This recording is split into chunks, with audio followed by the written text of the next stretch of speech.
네, 글로벌 인플레이션과 또 미국의 연방준비제도의 긴축 우려, 우크라이나 사태까지 겹치면서 국내 증시가 약세를 보이고 있습니다.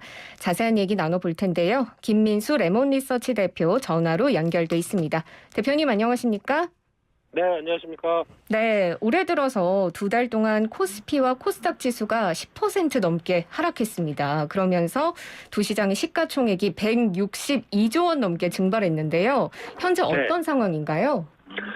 네, 2022년 참 힘차게 출발했는데, 네. 1월 달부터 많이 힘들었고요. 특히 이제 미국이 금리 인상을 본격적으로 한다는 여러 네. 가지 징후가 나오다 보니까 거기서 일단 충격을 받았고, 음. 2월 달도 좀 살아나나 싶었는데, 오히려 여기도 이번에 이어지고 있는 지정학적 리스크, 그쵸. 우크라이나 사태로 인해서 다시 한번 또 충격을 받는 상황들이고요. 그러다 보니까 이 지정학적 리스크까지 같이 이어진 상황 쪽에서 어느 정도 좀 지지권을 보이려고 했던 코스피 자체가 2,700선 밑으로 네. 내려가서 오늘도 반등은 시도를 하고 있지만 아직 강한 변화가 나오지 않은 채 특히 코스닥과 관련된 중소형주가 더 타격이 컸죠. 네. 그런 관점 쪽에서 아직 시장이 좀 벗어나려고는 하지만 더 강한 변화가 기대하기에는 아직은 좀 더 챙겨볼 게 많다. 그렇게 봐야 될 것 같습니다. 네, 그렇습니다. 네. 지금 국제적인 변수 리스크들이 많이 생기면서 국내 투자 심리가 많이 위축된 게 아닌가 싶은데요. 네. 특히 이번에는 삼성전자와 같은 대형주들도 줄줄이 추락하는 모습을 보였죠. 그렇습니다. 그래서 1월달 같은 경우는 상대적으로 좀 성장주라고 하는 네. 그러니까 즉 기존에 저희가 알고 있던 어느 정도 저금리를 기반으로 풍부한 유동성을 기반으로 상승하던 종목들이 어느 정도 타격을 받는 가운데 삼성전자나 SK하이닉스는 좀 선전했던 경향들이 있었는데요. 네. 근데 이번 지정학적 리스크와 관련된 상황 쪽에서는 오히려 반도체 같은 경우 타격을 입을 수 있다라는 분석이 나오고 대표적으로 러시아나 우크라이나에서 수입하고 있는 대표적인 반도체 재료, 가스 쪽이 수급이 불안해지지 않을까라는 쪽에서 출하량에 대한 부담들이 좀 나오고 있는 상황이고요. 네. 마찬가지로 자동차 쪽도 부진합니다. 지금 수출 품목으로 봤었을 때 단연 수위 1위, 2위 쪽을 담당하고 있는 그런 자동차 쪽에서 이번에 자동차 러시아 공장 쪽의 출하라든가 자동차 부품 쪽에 대한 부담감이 같이 이어지다 보니까 아무래도 이번 사태로 인해서 두 가지 업황이 상대적으로 부진하겠다는 관점들이 아무래도 이번 지수와 그리고 또 관련된 섹터를 상승을 못하게 만드는 요인이라고 봐야 될 것 같습니다. 네, 그렇군요. 그래서인지 지금 금융당국이 주식시장 컨틴전시 플랜 단계를 2단계인 주의로 상향하고 금융시장 전반에 대한 모니터링을 강화한 상태입니다. 네. 이 상태가 되면 어떤 시장 안정 대책이 고려되나요? 네, 그래서 금융당국도 보통 4단계로 구성을 하고 있는데 그중에서 이번에 비상계획 2단계 쪽으로 들어서는 흐름으로 보게 되면 아무래도 지금 나오고 있는 사태가 좀 더 불안감을 확산시키는 여부를 계속 추적하겠다는 입장이고요. 네.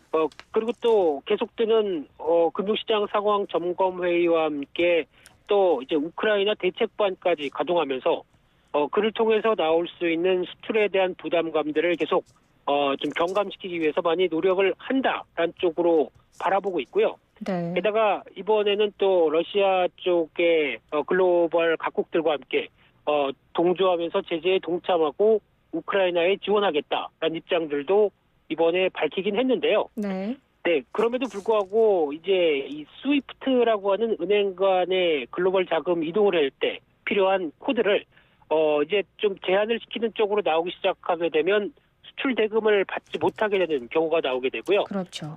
네, 그와 함께 또 이번에는 러시아 수출 규제에 대한 면제권, 특히 미국 상무부에서 건별로 어떤 허가를 해주던 부분들을 이번에는 좀 발빠르게 대처를 하지 못해서 받지 못했다는 뉴스도 나올 정도로 네. 아직 세부적인 쪽에서 부담감들도 좀 나오고 있기 때문에 이와 관련된 쪽이 장기화된다라고 하게 되면 아무래도 금융시장 같은 경우는 또 우리나라 단독적으로 볼 수 있는 부분들이 아니기 때문에 대외 충격이 나왔었을 때 금융시장의 변화는 또 커질 수밖에 없겠죠. 네. 그런 상황들 쪽에서 아무래도 장기화됐을 때는 부담감은 더 커질 수 있겠다고 바라보고 있습니다. 네, 아무래도 불확실성이 커지고 있고 수출에도 좀 제한이 생기면서 금융당국이 이런 결정을 내린 것 같습니다.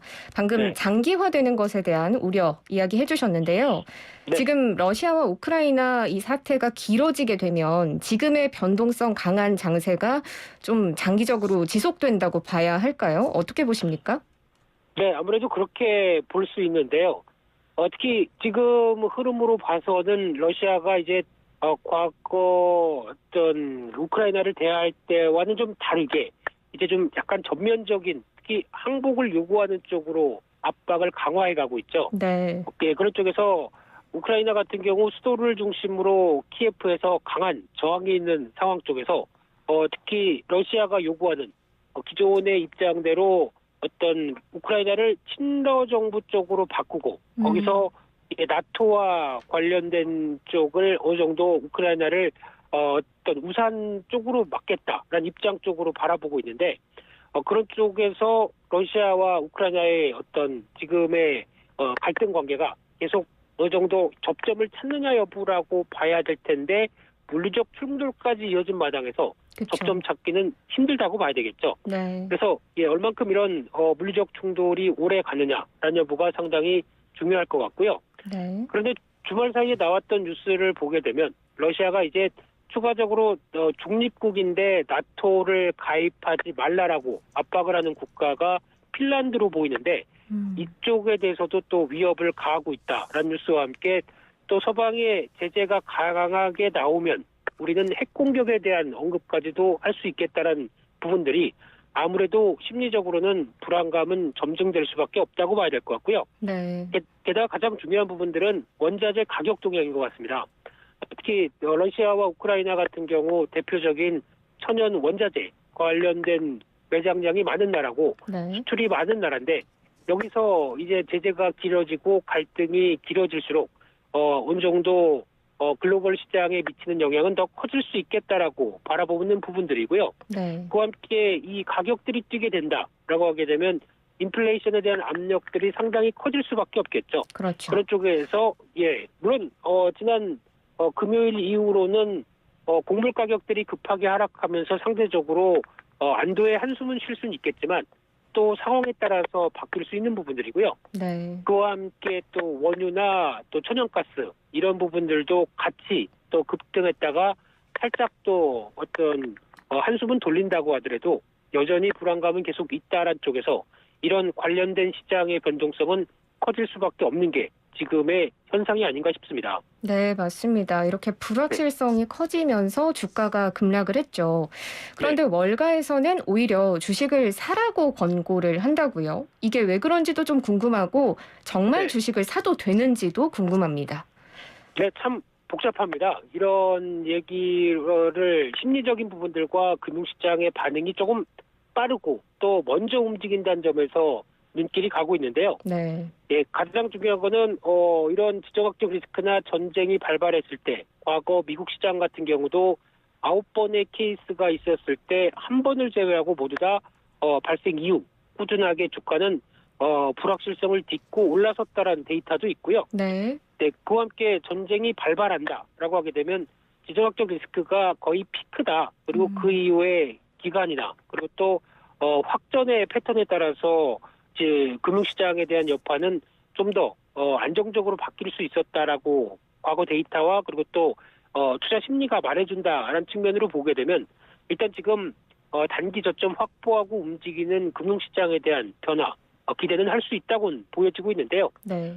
하지만 앞서 말씀드렸듯이 이런 사태가 장기화되느냐의 여부와 함께 또 이번 같은 경우는 미국의 금리 인상과 함께 나오는 부분들이 연결돼서 같이 동반적으로 이끌어졌다라고 하게 되면 이 부분이 또 인플레이션의 압력과 함께 어느 정도 미국이 금리에 대한 수준들을 얼마큼 빠르게 올리느냐라는 부분들도 연관이 있겠죠. 네.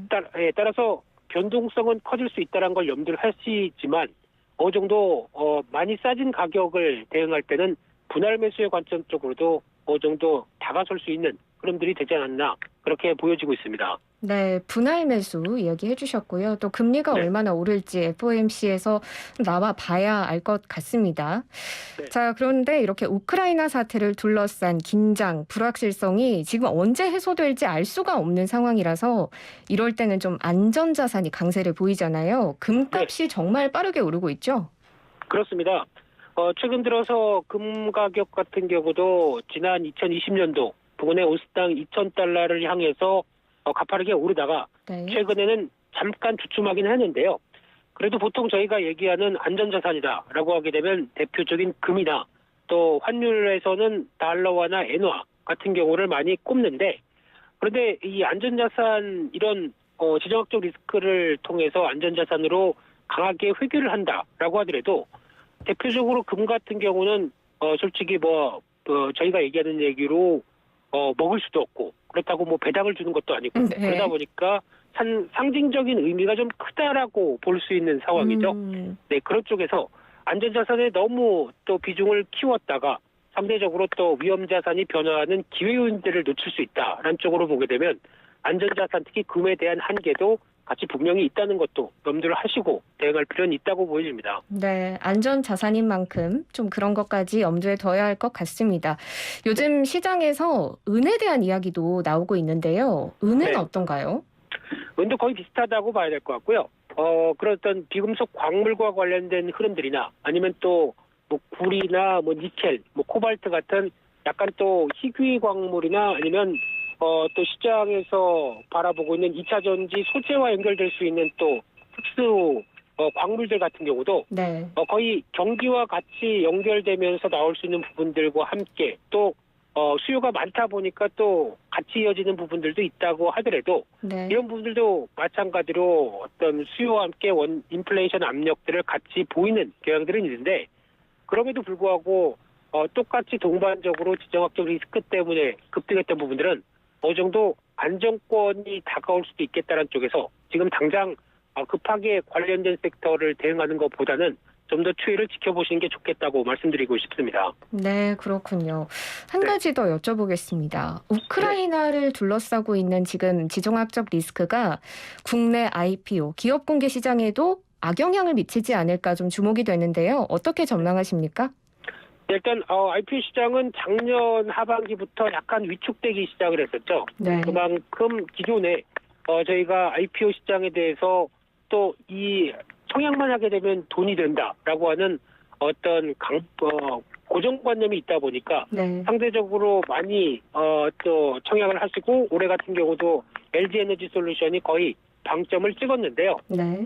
하지만 지금 이런 지정학적 리스크나 아니면 인플레이션 시대 쪽에서 어느 정도 위험 자산에 대한 뚜렷한 불확실성이 다가온 만큼 과거만큼 이런 IPO 시장이 뜨겁지는 못할 것이다라는 전망들이 강한 상황들이고요. 네. 이를 통해서 물론 어떤 IPO를 통해서 청약하고 얼마 되지 않아서 바로 챙겨 나가면 모르겠지만 이런 부분이 오히려 초기에만 프리미엄을 받고 점진적으로 계속 가격이 떨어지기 시작한다라고 하게 되면 큰 메리트가 없을 수가 있겠죠. 그렇군요.